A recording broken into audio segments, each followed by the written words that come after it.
सबसे पहले मैं सबका स्वागत करना चाहूँगी कि आप लोग आए हमारे इस कार्यक्रम में और उसके लिए आप लोगों का बहुत बहुत स्वागत है।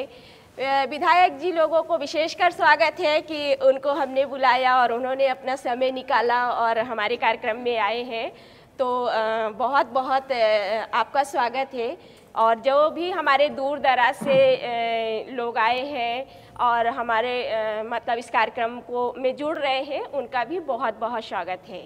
इस कार्यक्रम का जो मकसद है कि आप लोग देख रहे हैं कि बैनर में लिखा हुआ है कि बुंदेलखंड बैठक नेताजी के साथ, तो ये हमारा एक वो है। और इस पे ये भी है कि जो बुंदेलखंड में हमारे ज्वलंत मुद्दे चल रहे हैं, किस तरह के मुद्दे हैं, विधायक और जो जनता के बीच एक चर्चा होने वाला मंच है, वो हम यहाँ करने वाले हैं। जनता अपनी भी बात को रख सकते हैं और विधायक जी उनमें सवाल का जवाब भी दे सकते हैं, तो एक जनता का ये मंच है। जैसे कि 2017 में विधानसभा चुनाव हुए थे और चुनाव के बाद अलग अलग तरह से काफ़ी चीज़ें निकल कर आई थी। तो पहली बार मतलब बुंदेलखंड में बहुमत से भारतीय जनता पार्टी की सरकार आई थी, जिससे कि बुंदेलखंड में कुछ बदलाव करने के लिए लोगों ने भी अपनी वो की थी कि हम अपने नेता को बदलें, इसलिए पार्टी का बदलाव किया और उन्होंने बहुमत के साथ भारतीय जनता पार्टी को 2017 में आगे लाए। जब सरकार ने अपना सत्ता संभाला तो उस सत्ता में संभालने के बाद कुछ बड़ी बड़ी योजनाओं की घोषणाएं भी की थी, जैसे कि चाहे वो किसानी की कर्ज माफ़ी, लघु और सीमांत किसानी की कर्ज माफ़ी की बात करें, जिसमें कि 1 लाख रुपए की कर्ज माफ़ी की बात किसानों के लिए की गई थी। तो इन घोषणाओं को देखते हुए जो पब्लिक है, जनता है, उनकी और भी उम्मीदें बढ़ रही हैं कि मतलब सरकार हमने जिस तरह से चुना है तो शायद हमारी उम्मीदों को उन चीज़ों में ध्यान देगी। दूसरा घोषणा की थी सरकार ने कि महिला सुरक्षा, जैसे कि एंटी रोमियो की योजना की शुरुआत की थी कि किस तरह से इस कार्यक्रम को आगे बढ़ाया, शुरू किया और जिससे कि महिलाओं की सुरक्षा की जा पाए, ये उनकी एक तरह से घोषणा थी। तीसरा, अगर हम देखें तो जब सरकार अपने सत्ता में बैठी थी तो उन्होंने गौ रक्षा की बात की कि गौ रक्षा की जाएगी, जो गाँव को इधर उधर भटक रहे हैं उनकी रक्षा की जाएगी, उसके लिए उन्होंने बहुत जोर शोर से घोषणा की थी। तो ये 3 जो मुद्दे थे, इन 3 मुद्दों को देख करके जो पब्लिक थी उनको और भी उम्मीद बन गई है कि सरकार हमारे ही मुद्दों पे घोषणाएं कर रही है और इन चीज़ों को लेकर के आगे काम करने वाली हैं। तो इन सब चीज़ों को लेकर के हमारे बीच आज विधायक जी बैठे हुए हैं, करबी विधायक जी हैं और मऊ मानिकपुर विधायक जी हैं, दोनों विधायक जी हैं। तो हम चाहते हैं कि जो भी हमारी उम्मीदें हैं और जो चर्चाएं हैं, सवाल हैं, हम एक दूसरे से कर सकते हैं। अब अपने उसको मैं कविता को सौंप रही हूँ और वो इस कार्यक्रम को आगे ले जाएंगे। तो सबसे पहले मैं विधायक जी से सवाल करना चाहती हूँ।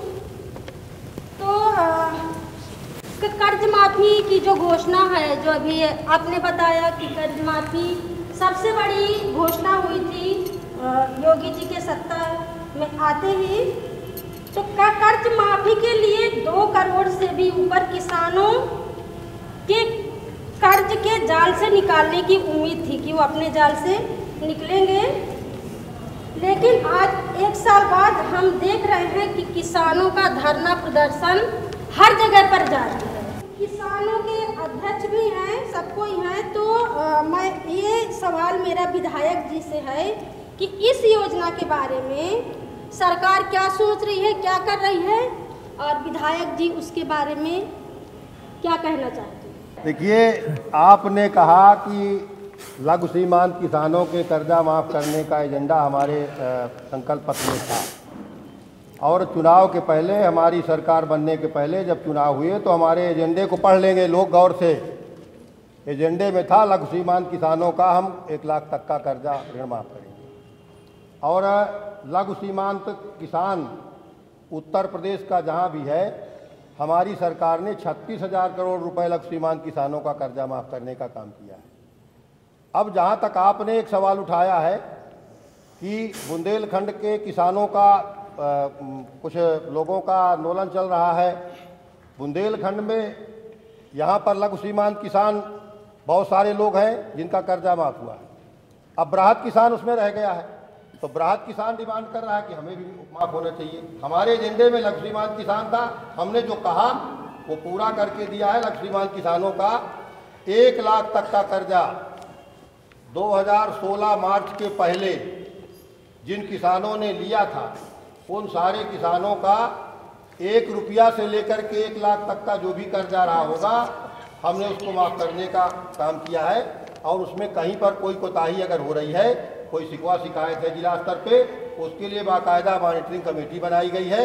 यहाँ पे जिला कृषि अधिकारी, डीडी कृषि, जिलाधिकारी और सक्षम जो कमेटी के लोग हैं, अगर कहीं पर कोई विसंगतियाँ हैं उसमें तो उसको दूर करने का भी पूरा प्रयास किया जा रहा है। कहीं में खामियां हैं, ऑनलाइन नहीं हुआ किसी का, या बैंक में किसी का खाता लिंक नहीं हुआ, वो आधार कार्ड लिंक नहीं हुआ, या वगैरह वगैरह जो भी कमियां कहीं किसी किसान की रह गई हैं, उनको भी समय दिया जा रहा है। उनको पूरा जितना भी कर्जा 1 लाख तक का उनको माफ़ करने का पूरा काम किया जा रहा है। क्या हमें आत्महत्या कर लेना चाहिए? आज चैत का महीना है श्रीमान जी, सारे किसान फसल काट रहे हैं और पिछले 4 वर्षों से मुझे फसल काटने का नौबत नहीं आई।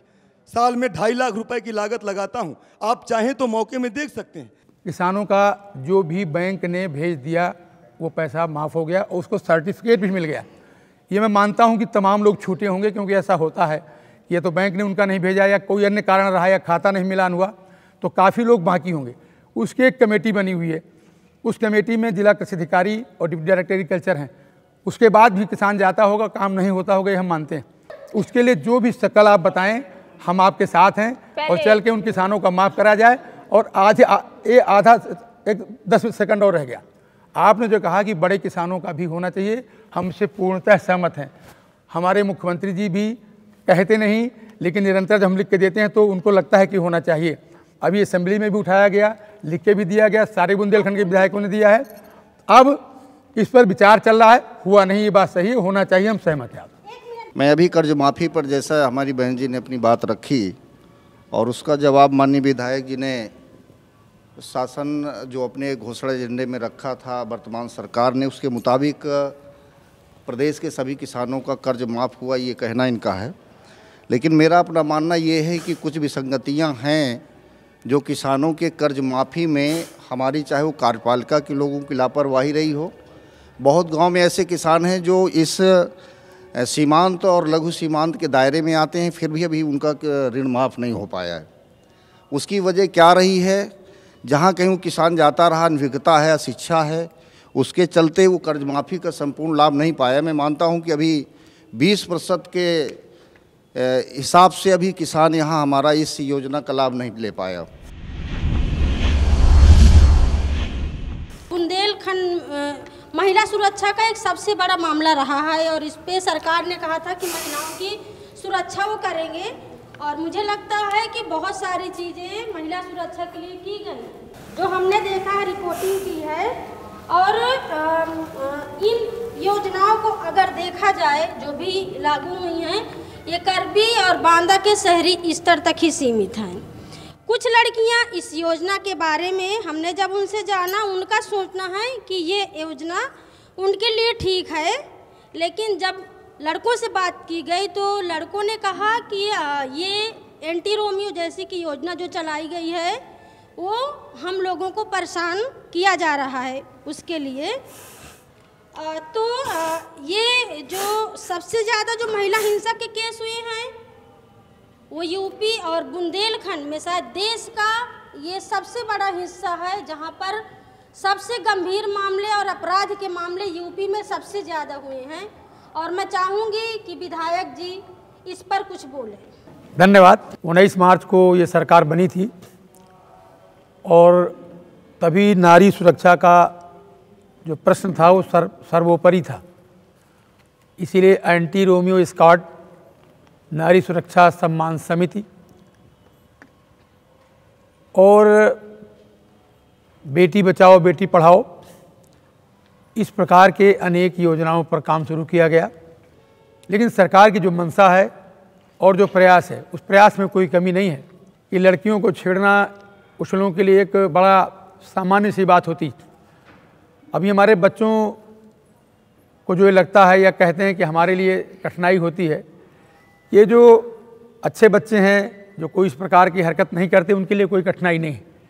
एंटी रोमियो स्क्वाड जो बनाया गया, उसका अगर असर देखें तो क्या कहीं ना कहीं अगर हम देखें कि हम कहते हैं कि हम छेड़खानी और इसका बढ़ावे को रोकेंगे, लेकिन अगर देखें तो आप कहीं ना कहीं इस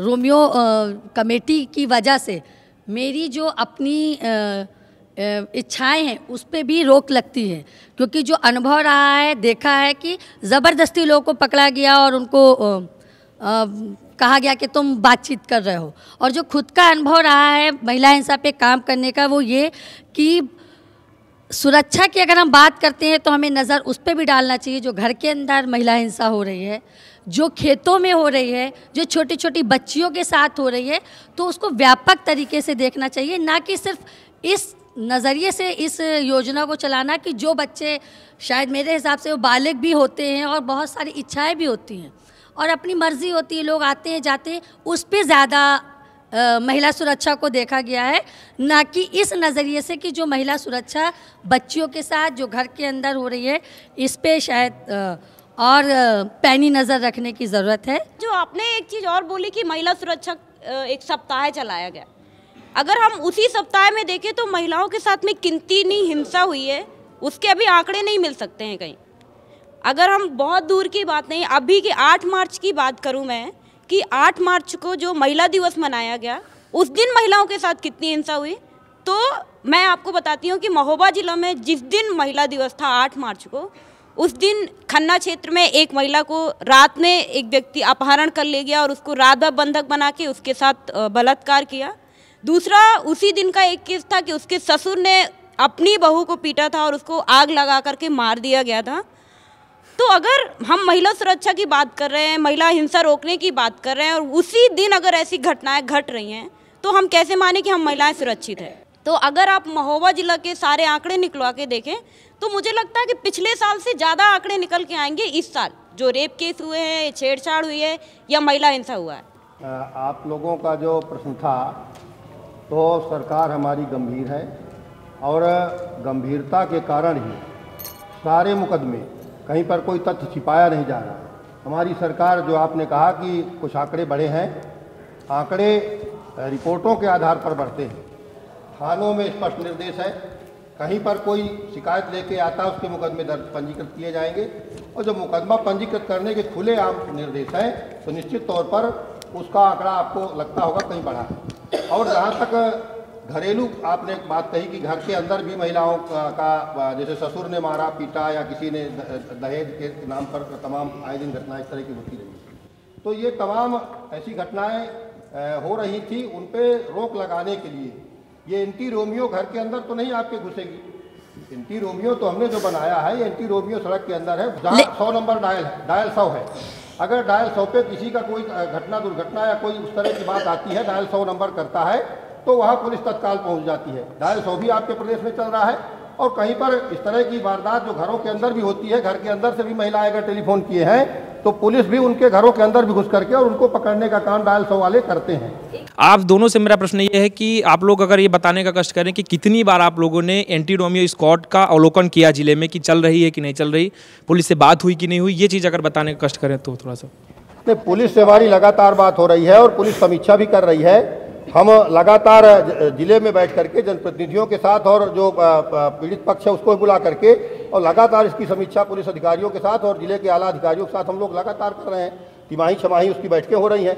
पुलिस विभाग, जिलाधिकारी और पुलिस अधीक्षक इसकी बैठकें आयोजित कर रहा है और लगातार थाना दिवस आयोजित हो रहे हैं। पुलिस क्विक एक्शन कर रही है। पुलिस का तत्काल एक्शन, हमारी सरकार का जो निर्णय है कि तत्काल उसमें कठोर कार्रवाई होनी चाहिए और दोषी को कठोर से कठोर सजा जो न्यायालय की है नियमानुसार उसको दी जानी चाहिए, हमारी सरकार दे रही है। चित्रकूट के करबी में एक रेप केस हुआ था और जिसमें से शिव देवी के नाम से वो केस फेमस हुआ है और उस लड़की को मार डाला गया रेप के बाद में, और मुझे रोना भी आ रहा है। और वो महिला आज हमारे बीच में उपस्थित हैं, उन्होंने कई बार धरना दिया है चित्रकूट में एसपी के पास गई हैं, प्रशासन के पास गई हैं कार्रवाई करने के लिए, और मुझे उनसे रूबरू कराने में थोड़ी तकलीफ हो रही है, लेकिन मैं चाहूँगी कि वो अपनी बात को रखें। जाऊँ तन मो बिटिया मारी गए, आज सुनाई नहीं है भाई, मोह आत्मा से पहुँचो कहूँ तन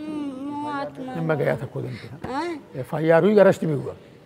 क्या साहब, हाथ जोड़ मिलती है साहब, समझ गया।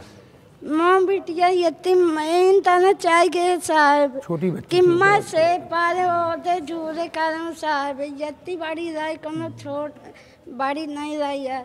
आज जाऊँ तन वही के साथ गलत काम भा, जाऊँ तन वही के साथ हुआ भा है। मैं जानब साहब कि जाऊँ तन माँ का रेजा फाटा तो साहब कि मैं जानब तो साहब कहा भगवान से आ कहती, तुमसे नहीं कहती कि भगवान। बहन जी और क्या चाहती हूँ? तो जेल चला गया जिसने अपराध किया, अब और क्या चाहती हैं आप?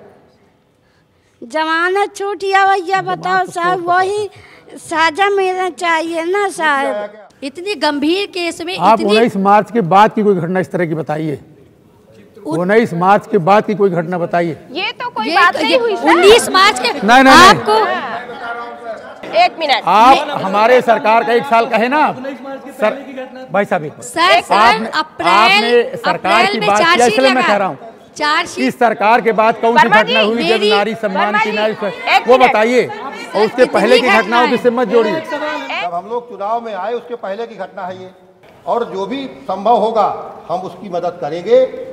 न्यायालय में भी अगर जरूरत पड़ेगी, कोर्ट में कचहरी में वकील खड़ा करने के लिए, तो व्यक्तिगत तौर पे दलगत राजनीति से हट करके उस बहन की मदद करेंगे। हम आपको स्वस्थ करना चाहते हैं। श्रीदेवी हमारे सामने एक उदाहरण है, जो आज यहाँ पर अपनी दुख भरी कहानी को रो रो करके सुना रही है, बता रही।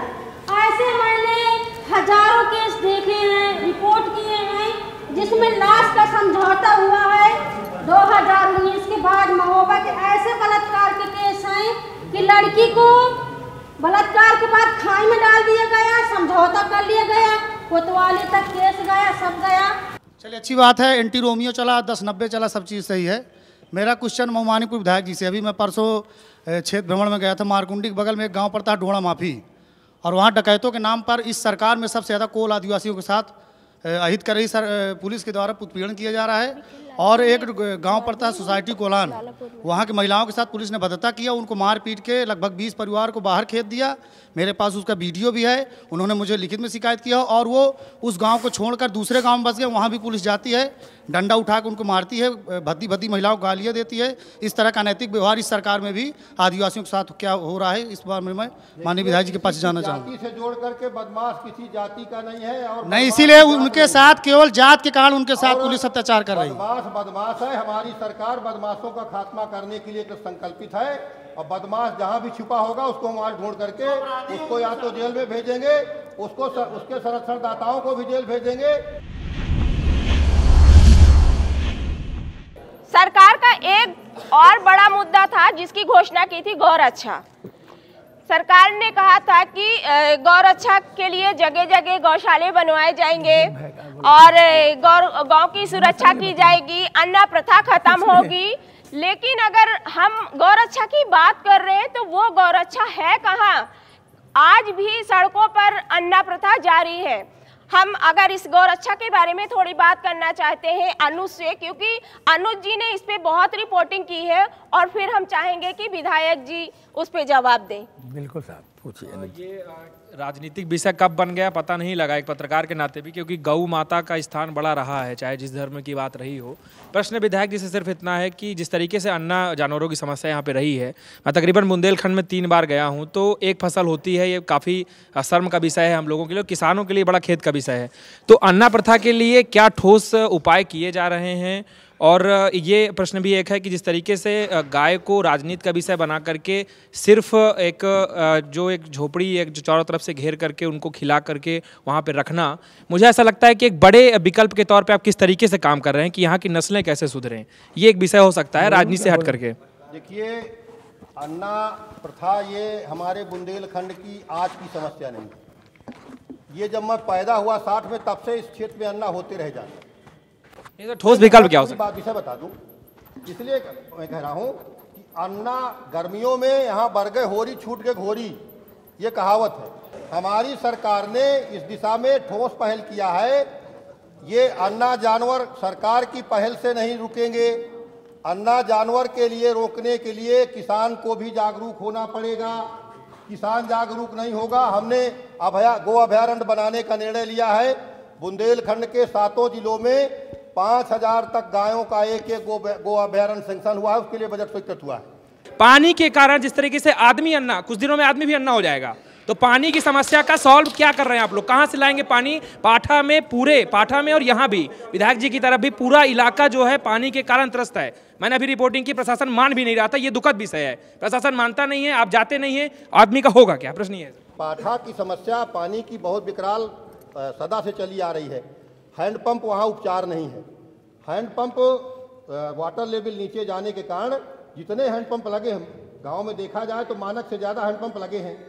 जो भी सरकारें रही हैं हैंडपंप लगाते हम लोग चले जा रहे हैं, लेकिन वो हैंडपंप पिछले साल जो लगा, इस साल वाटर लेवल डाउन हुआ, फिर वो नीचे चला गया, पानी देना बंद हो गया। मेरा एक प्रश्न है माननीय उपाध्याय जी, विधायक जी से कि इनके निवास जहाँ पुराना रसिन निवास है, वहाँ गौशाला काफ़ी दिनों पहले से रजिस्टर्ड है।